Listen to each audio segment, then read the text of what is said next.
Voices from the Road, 2 truckers, 1 road, endless mysteries.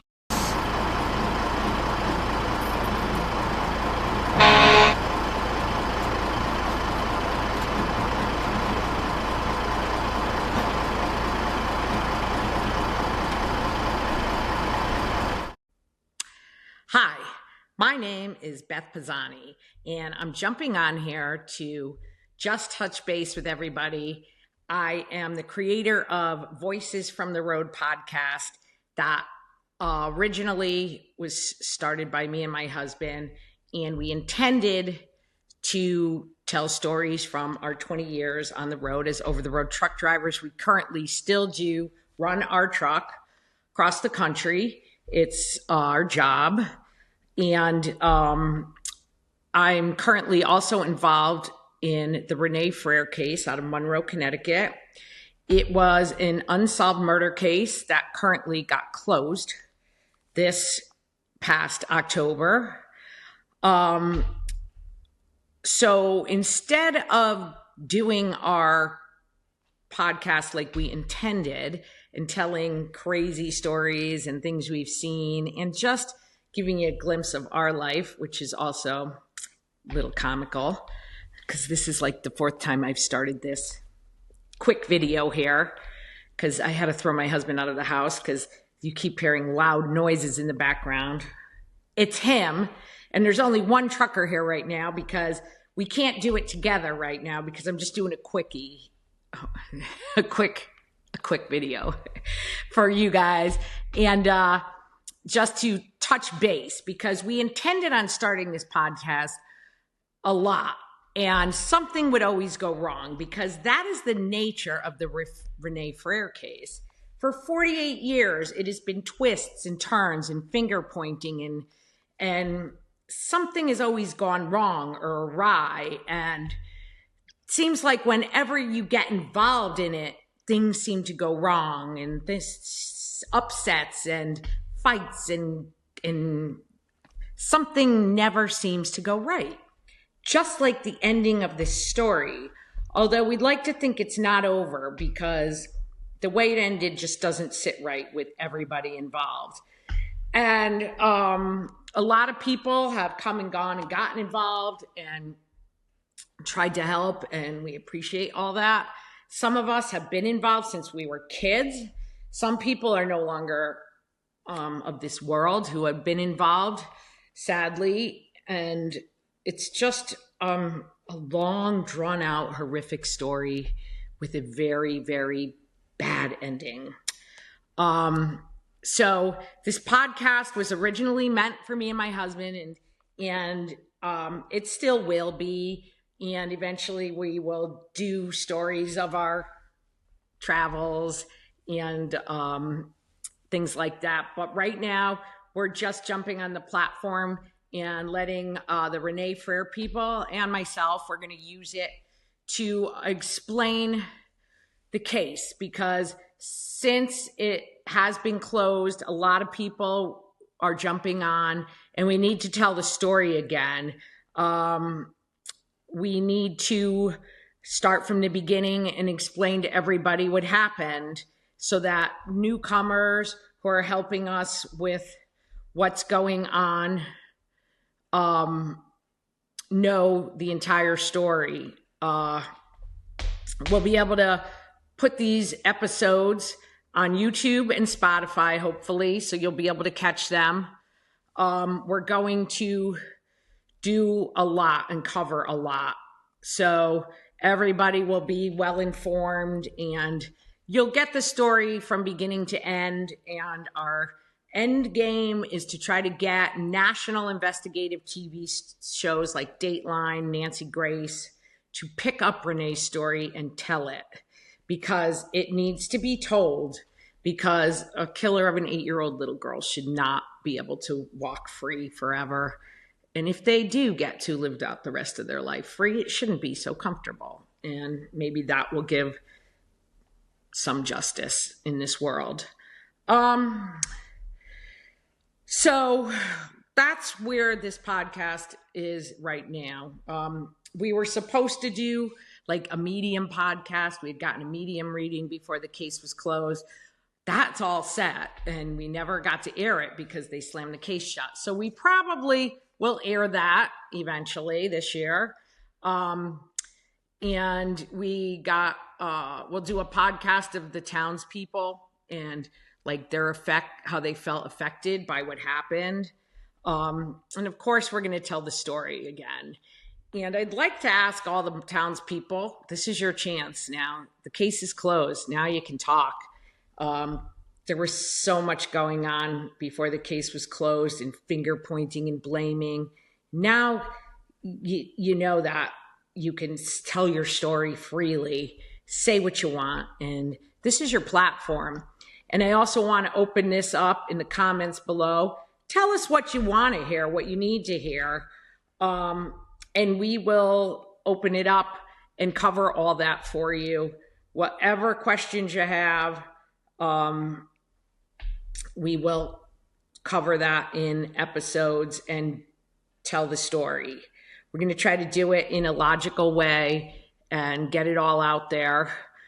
Right now, I just need to give the current things that are going on.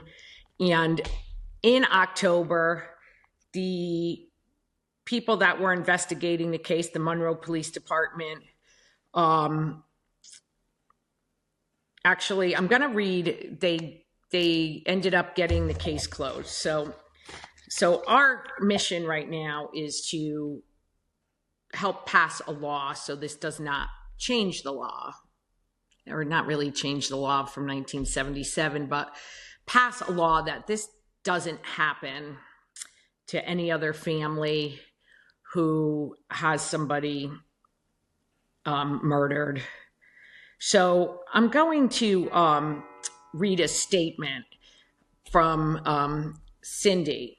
She is one of the girls that work with us, and you'll get to know the girls working on the justice team, the Justice for Renee Freer team, as we go through. Everybody's going to tell their part and why they have been involved and how it affected them. You'll probably learn my part eventually. And it's all very interesting how we all came about to still be here at our age. We're pretty much all in the police files at some point, and that's why we're here. And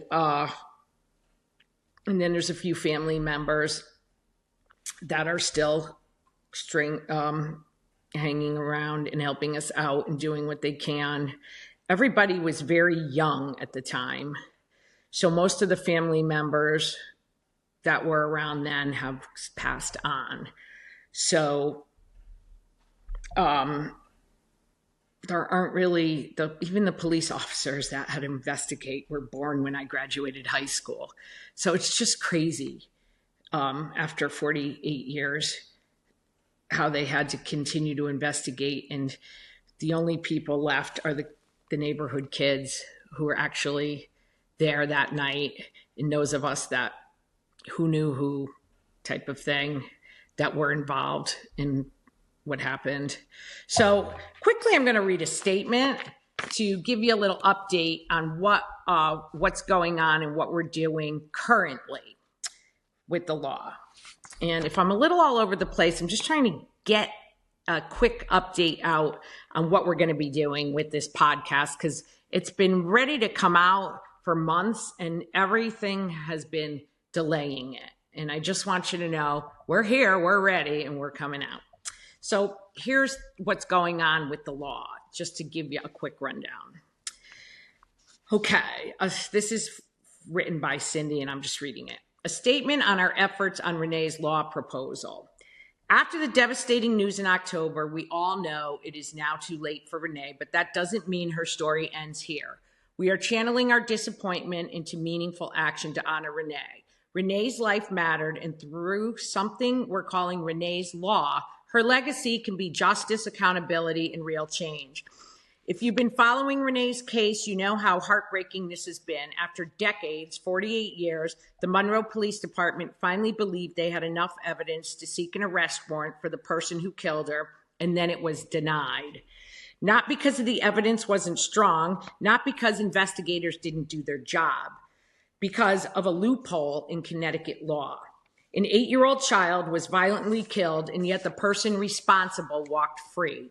Not on a technicality in the case, but because the law literally provides no way to charge them. Imagine hearing that after nearly half a century of waiting, of hoping, of believing that someday there might be answers. No family should ever have to hear those words. No family should be told that justice simply isn't possible. This isn't about revenge. It's about accountability. It's about fairness. It's about making sure justice doesn't have an expiration date. Right now, under Connecticut law, if a suspect was under the age of 15 at the time of a crime, they cannot be charged with murder, no matter how intentional or violent the act was. The only possible charge is manslaughter, and that comes with the statute of limitations, just 5 years. So even if new evidence comes to light decades later, or 6 years later, even if the truth finally emerges, nothing can be done. That's not justice. We believe justice should never expire. And that's why we're working with Connecticut legislatures, advocacy groups to change this law. We're calling for cases to be evaluated carefully and individually and not dismissed outright because of a birth date. And we're calling for there to be no statute of limitations on murder, no matter how old the killer is. Our goal is simple but critical: to bring this proposal before the Connecticut General Assembly and make sure there are no other family denied justice the way Renee's family has been. Renee's life deserves that, and so do all others who are still waiting for justice. We fight for Renee's legacy to help others. We realize this will be a long and challenging fight, but we are moving forward. Momentum is building, support is growing, progress is happening. We ask you, stand with us and be part of this effort. There is so much more ahead. Thank you for your strength, your caring, and your support. So that is a statement from Cindy, who is pushing and doing all the law efforts in our group. She's wonderful and smart, and thank goodness for Cindy. So in case you were wondering what the deal is with the law, and you see it on our Facebook page, that's just a quick synopsis. Cindy will be doing a future podcast episode giving us layman's terms, like she teaches me, all about what this law is, because we are going to have to go to Hartford and stand up like you see on TV at the table in front of the lawmakers and tell the story and try to push for change. And we have a petition out there everybody needs to sign. We're going around the country handing out little business cards. We need numbers on the Facebook pages, the Instagram page. We have a legitimate website. Let's see. We're going to have podcast episodes, people telling their personal stories. We welcome anyone from the town of Monroe who wants to tell their personal story now, even from the time you were a kid straight up to now, and how it's affected you and what you would like to see done.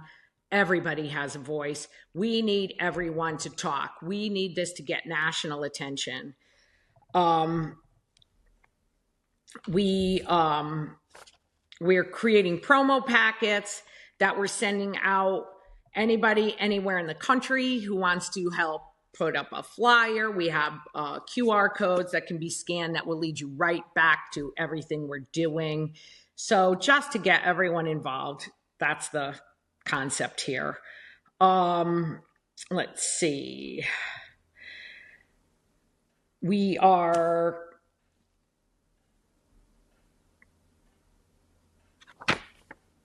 Let's see. Oh, okay. Let's see. We can get into a few other things. There is a lot of other things going on that led up to some discourse that probably should be addressed, because there's a lot going on for 48 years. We ended up as a Justice for Renee Frere Facebook page, and I don't want people to think that there is any problems that don't exist. It seems like that sometimes because people have gotten angry with each other for 48 years. there have been arguments amongst friends, finger pointing amongst friends in it throughout this case. And it's gotten crazy. I just want to clarify that as Justice for Renee Frere page, we don't have all the answers of what's going on with another Facebook page. They are doing some wonderful things now with the children's charity, including Renee. And I just want to point out and make it clear why I don't have those answers. I'm going to show you something quick because it's always being questioned. This is my Facebook page. Okay, that's my Facebook page. And when I search out the other Facebook page,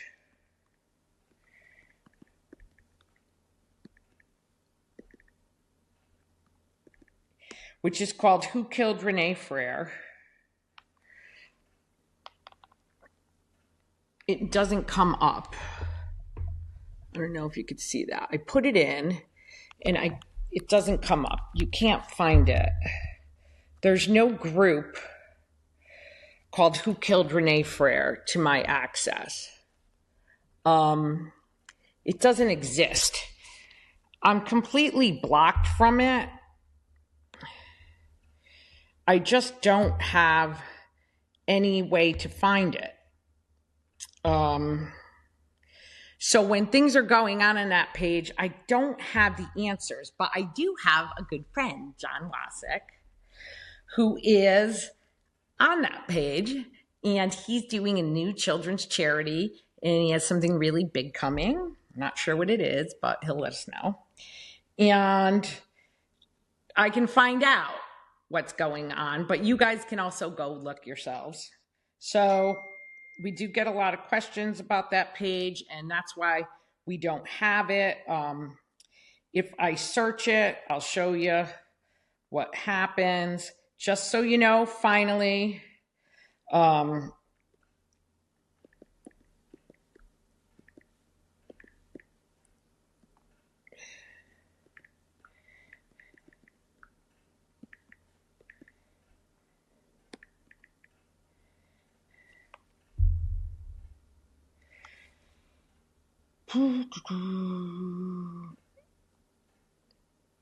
let's see. John is my friend, and we're going to hopefully do some things in the future. I'm trying to find the Facebook page, but we stay in touch. In fact, funny story, I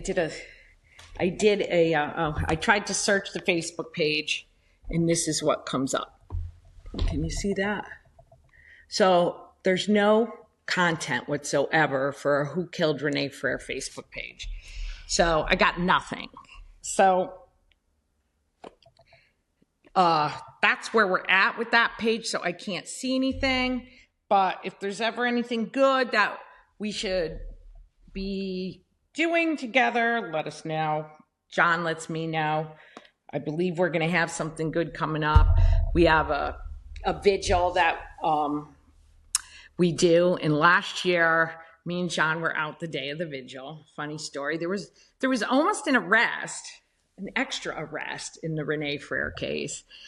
And we were at the Monroe Library. And this is like the weird twists and turns and the crazy things that have happened in the Renee Frere case. And we're at the Monroe Library, and we're going through microfiche, and we're looking for articles on the Renee Frere case. And microfiche is something us 60-year-olds used to have to do to work a machine for old newspapers. Some of you probably don't even know what I'm talking about. And I happened to trip over my husband's chair, fall flat on my face, and almost break my arm. And I end up in the walk-in clinic all afternoon. John and my husband had to pick me up while they're laughing because I'm like this big klutz, boom. And we had to stop looking through the microfiche. We had to give everything back to the librarian. I had to be taken to the walk-in clinic. And if you look at my newspaper photos from the vigil, I'm holding my arm like this. But we pulled off a beautiful vigil, our first annual vigil for Renee. And like a month or so later, we get a call from the police department. The Monroe Library has us on film, and the microfiche is missing for Renee's year, and they believe that we're suspects for possibly, like, I don't know, stealing it. They're like, you know, but the detective in the Renee case is like, they would never do that. I know them. I know Beth. Of course he does, because I've been interviewed for the case. So I'm like, I'm like, well, did you look? Because I gave it back to her. Did you check? Is it in the wrong way? Did you put it back with the label facing? Oh, yeah, like this goes on for months. I'm telling them how to look for it. And they're saying, oh, of course we did. We did everything. I was like, well, why are you looking for it 2 months later? Like, something's very fishy. All of a sudden, 2 months, somebody else needs this information, and now you can't find microfiche. No one knows how to use the machine. We had to teach the librarian how to use it. And 2 months later, they're looking for it. They're looking at videotapes, and they're pointing fingers at me and John and my husband and saying that we must have stole it. And what would we do with it? The only microfiche machine in existence still is in the Monroe Library. So you can't look at anything without the machine. Why would we need that little reel?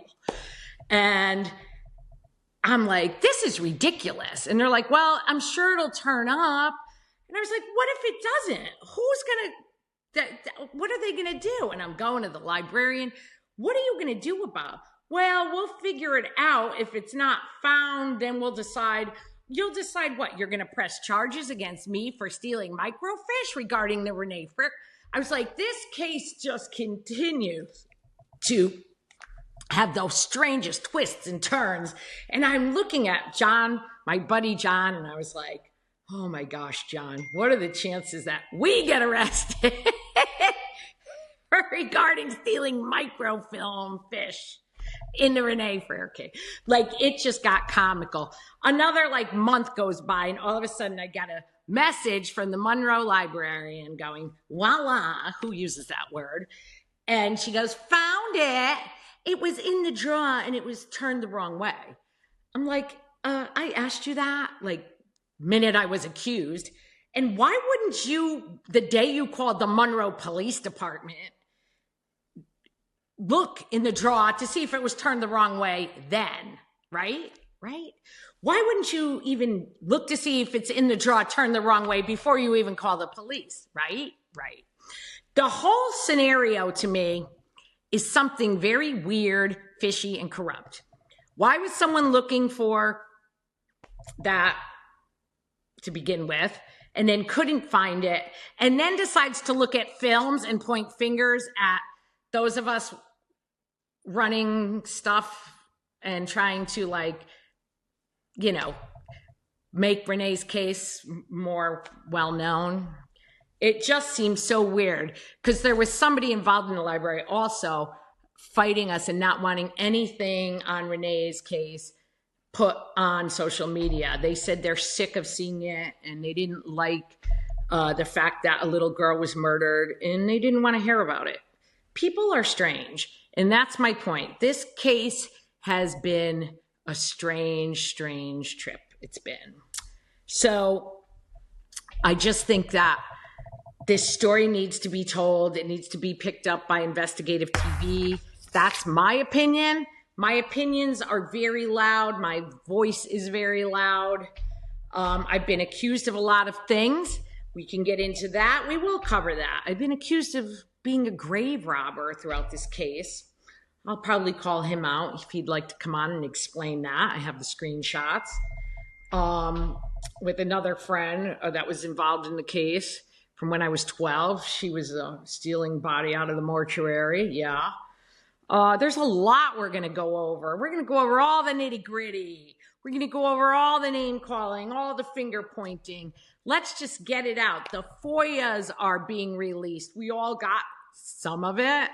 I want my own statement that they wouldn't let me see for 25 years, and my new statement. I could get copies of it now. They're saying it's going to take years. They're redacting all our names. Why redact they're our names? We're just going to fill in the blanks. We know who we were back then. We know who we are now. We can all go to Edmond Town Hall together and act it out. I mean, redacting the names is law. Yes, I get that. But I mean, we all can just basically, those who were being falsely accused can reclaim their innocence and say, see, here it is. This is when I went. This is when I was interviewed. I was cleared and you guys were trying to reaccuse me when Eric wrote his book. Eric wrote a wonderful book. Everyone should read it. That's another thing. We got to start reposting that. Gives you a little synopsis, gives you an idea of what the case was about. It's a lot of personal stuff too for him. So, but it's still a good layout of the case. We're going to start redoing everything in 2026 from beginning to end so the story can be retold, so national people can pick it up, investigative television. We're going to push for the law. We're going to do a lot. So this is why I'm here. Just wanted to tell you, we didn't forget about doing our podcast. Me and my husband's podcast is going to cover all Renee Ferrer for now. And we're also going to let's just meet Renee from Texas, who originally got us started with the podcast. She's been very busy if you need a new car and you live in Texas. And she's done great things with true crime. And we're going to have a podcast and talk to her, and she's going to help us do so much more. So a lot of great things coming up, and we'll see you in the new year. All right, then. Safe travels. And can't wait. Lots coming up.